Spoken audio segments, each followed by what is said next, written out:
Morning everyone and welcome to the Carnivorous plant collection of the Schonbrunn Reserve Garden. In the first room we have a pretty amazing array of Nepenthes. They hang up all over the place here. Not all of them have labels. So we have, starting with things like Nepenthes naga, Mapulensis, I think ventricosa, potentially Casiana truncata. It's really a lot of pots hanging, a lot of pots on the tables here. We have a nice green Alba marginata. I'm really a fan of the species. Physiana, the dark over here. This is mostly their species collection. They also have a lot of older hybrids. Not all these have tags. Even things like Fusca. It's very cute. They have a nice Veitchii, Tobaca. So this is quite an old Nepenthes collection. They've been collecting since I think the 1700s, plants in general, for the Habsburg family.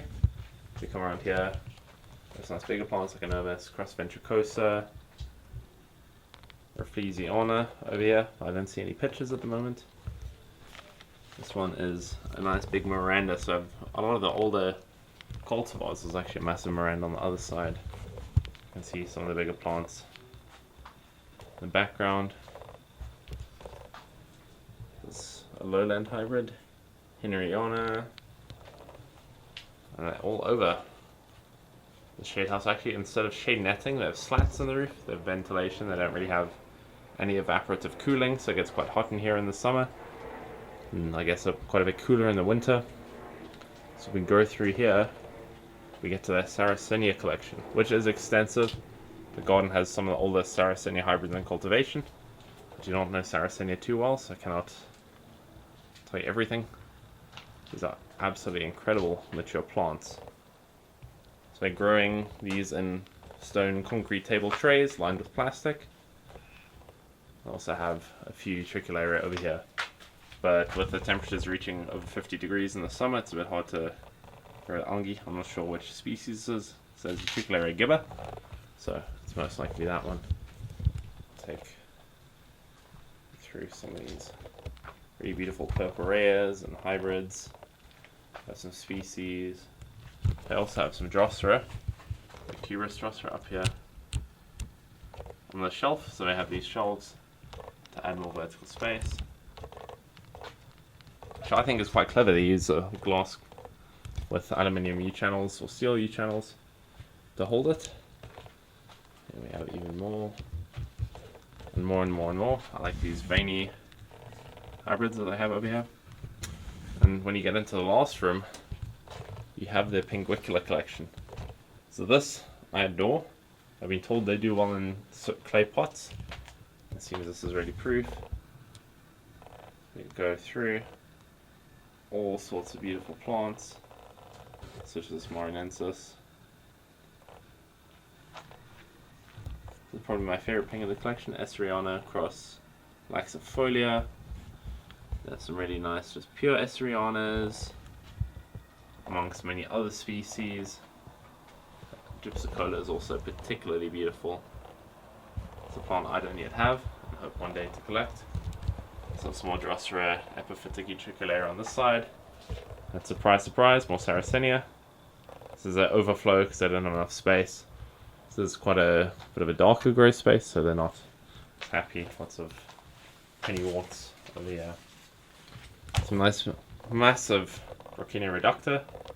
The Carnivorous bromeliads. I will not fight anyone on the internet over that. I do not know enough to have a say in the game. But there's some people say they're carnivorous, some people say they're not.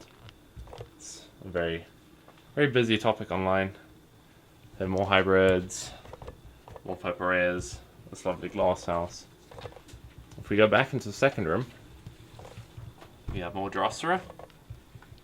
These lovely pots up really where it's bright. An incredible amount of Sarracenias. Probably the most interesting part of this collection, apart from the Radilla dentata. Sorry, this is Radilla gorgonius for southern dew stick. It's quite a happy plant. They're growing it in a wet pot. And also some Drosera regia. This is my favorite species, as many of you might know. And the Heliamphora are probably the coolest part of this collection. They grow these in just a big peat tray, So you see it where they remove some pots for displays. They just line the edges of the pots with peat and they flush this with cold water pretty much every day in summer. They got Newtons, minor, some hybrids. They even have Heliamphora tate, which at this size in a greenhouse it gets as hot as impressive. And growing with the Heliamphora, they have some massive piles of Cephalotus, the Albany pitcher, as well as Darlingtonia, the cobra lilies. They have a few different types. I almost never see them this big. They even have some nice red ones at the back there, the lovely red tongue. And you can see these are also in the same sort of peat mix. It's incredibly wet and acts as an insulating barrier.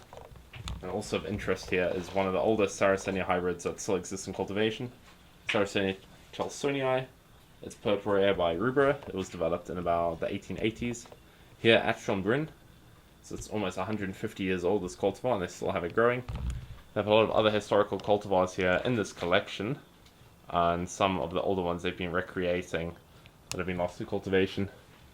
And if we come through here, back into the first Nepenthes room, still a lot hanging.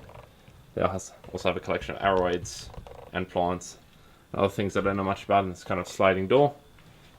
Some Utricularius Andersonii for the lentively Rarity lovers. It's really floriferous. And some really rare stuff such as Nepenthes cosiana. I believe this is CITES 1 due to endangered in the wild. It's very soft pitched species. And I have some of the terrestrial / amphiphilic utrics such as Utricularia alpina, which is absolutely beautiful. Definitely on my wish list to grow one day. Some more Nepenthes Miranda. There's so much big, beautiful old specimens. Lovely Bloody Mary.